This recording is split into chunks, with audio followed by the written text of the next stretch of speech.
Tadi ada pertanyaan Kak jantung, cukup jelas barangkali ya jantungnya. Kita lanjut ke asma satu lagi ya. Mana asma?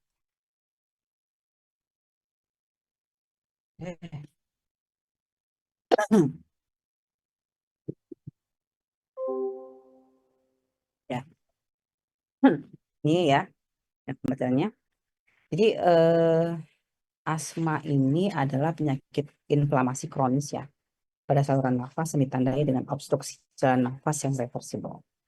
Jadi tentunya kalau kita lihat kebutuhan eh, oksigennya pada ibu hamil akan mempengaruhi ya, akan mempengaruhi ibu dengan tidak ada asma, dengan yang ada asma tentunya akan mempengaruhi. Ya, apalagi asma tersebut tidak terkontrol, itu akan lebih dapat mempengaruhi kehamilan. Patogenesisnya adalah pertama inflamasi kronis, peningkatan eosinofil, mastosit, limfosit di saluran nafas, di pembuluh darah ya, itu saluran nafas, jadi mengalami inflamasi radang kronis di daerah saluran nafas. Kemudian hiperresponsivitas bronkus, di mana respon berlebihan terhadap alergen, infeksi, iritan. Jadi kalau asma kan berkaitan dengan saluran pernafasan ya. Jadi kalau misalnya ada gangguan pada saluran pernafasan, entah itu inflamasi, kemudian bronkus, ya peningkat gitu ya. Karena penyebab-penyebabnya seperti alergen, ada infeksi, ada iritasi gitu ya. Kemudian obstruksi jalan nafas. Ketika produksi mukus atau lendir berlebih, kemudian terjadi udem mukosa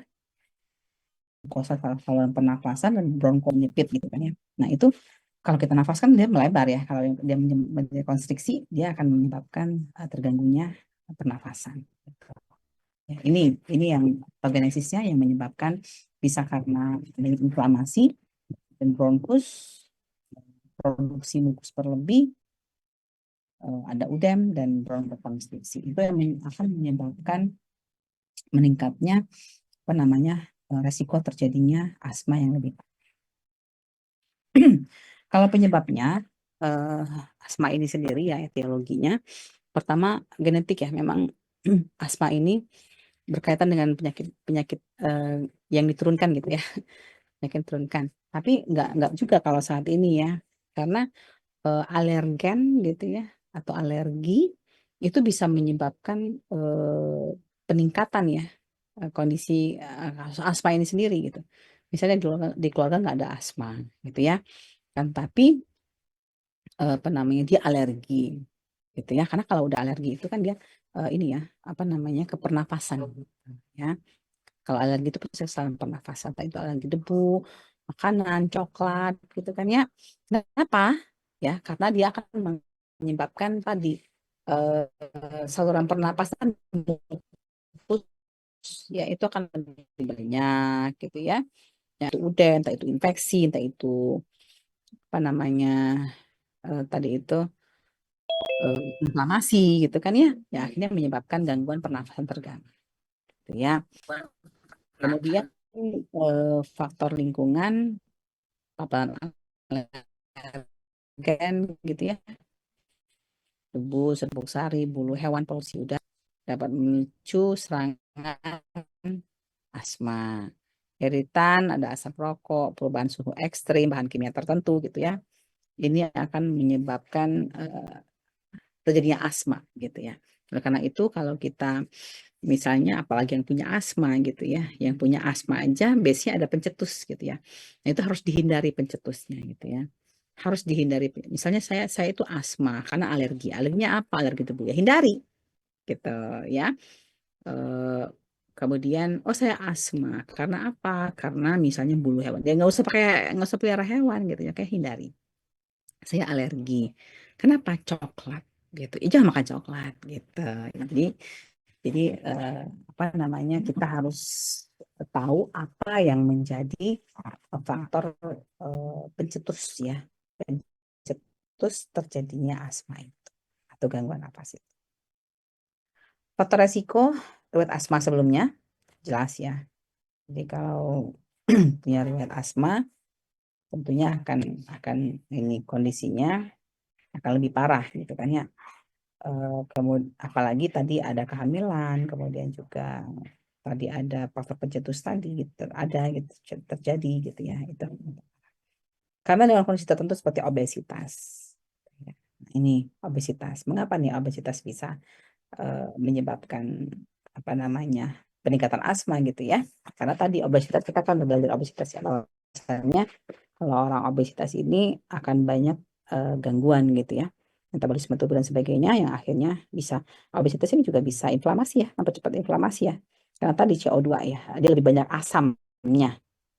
CO2 lagi asam ya, dia lebih banyak pH asamnya lebih tinggi sehingga akhirnya berdampak kepada memperberat kondisi daripada asma gitu ya.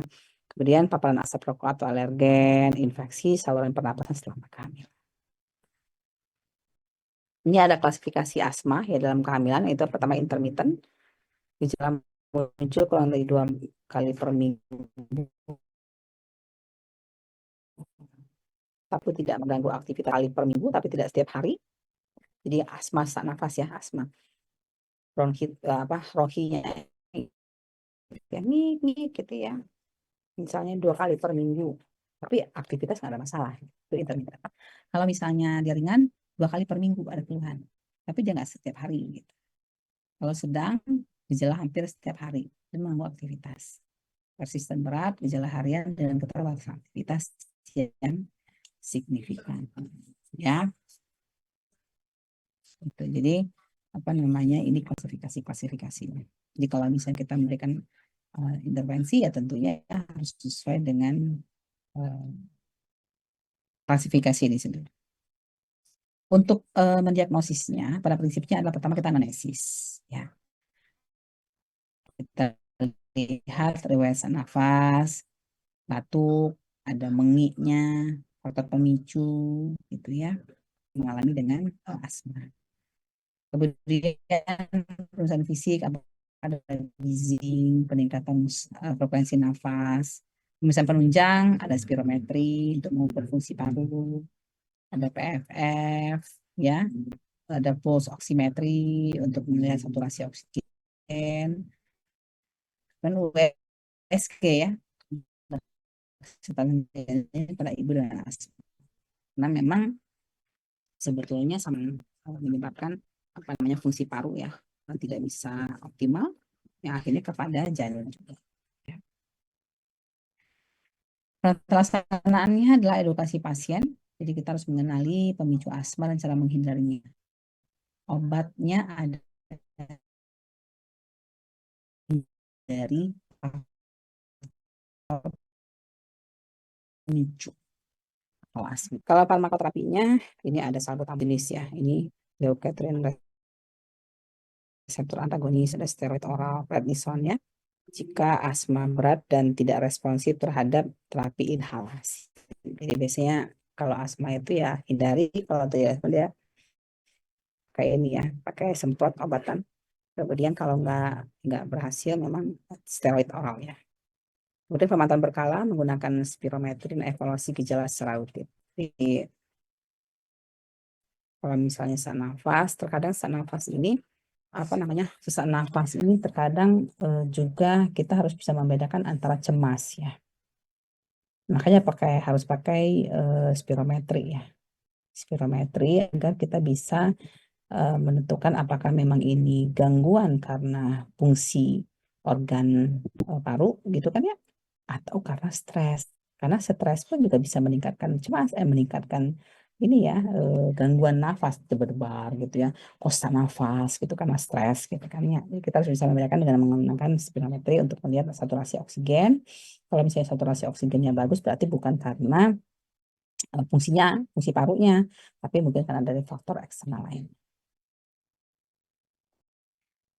Berikut komplikasi ya, komplikasi yang terjadi pada ibu asma kalau pada bayi ibu preeklamsi, ini bisa preeklamsi, hipertensi kehamilan, kemudian gangguan fungsi paru akut.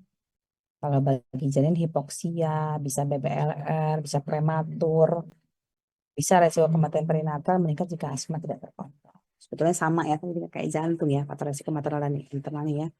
Karena memang ini sama-sama pada baik itu jantung maupun paru ini kan, kalau paru asma ini kan kepada oksigen, kalau paru tadi kan ya membawa pembuluh darah membawa oksigen gitu kan ya.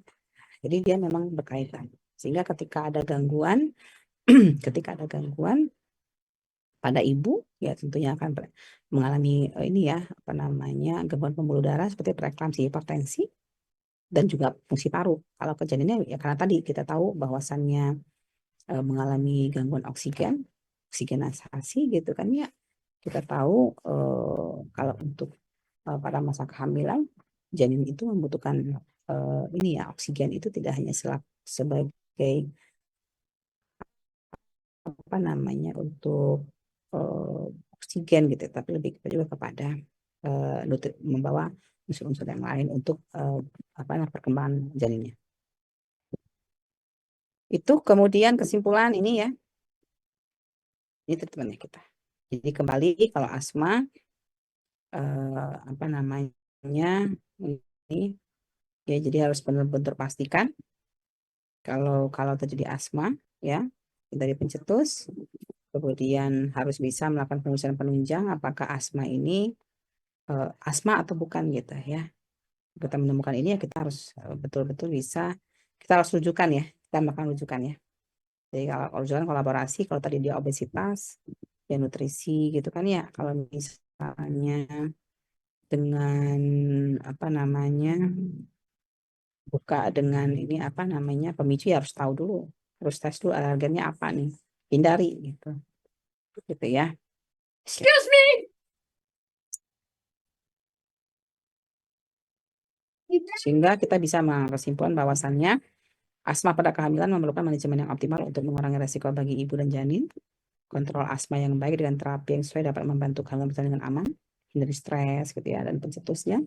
Tentu untuk mantan rutin dan komunikasi antar ibu hamil dan tenaga medis sudah mencegah komplikasi. Oke, baik. Demikian untuk asma. Ada pertanyaan? Nanti nggak kelihatan mukanya. Kayaknya ibu ini ya mendayu-dayu membuat lebih ngantuk jangan-jangan nih. Enggak ya? Kering tenggorokan. Dikering ngomong terusnya ngomong. Tambah lagi di sini suasana di cuaca di ibu tuh lagi ada lagi ini ya badai gitu. Jadi debu kemana-mana. Kalau ngomong akhirnya ini ya. Baik, sampai sini ada yang mau didiskusikan atau cukup? Karena mau ada satu lagi diskusi ya. Ini berapa orang yang ada diskusi sama ibu ya? Diskusi ya, diskusi kelompok ya. Nanti lanjut ya. Setelah ini kita diskusi kelompok. Kalau yang lain bisa istirahat. Kalau yang kelompok yang belum sama, yang belum diskusi itu kita lanjut dengan diskusi kelompok.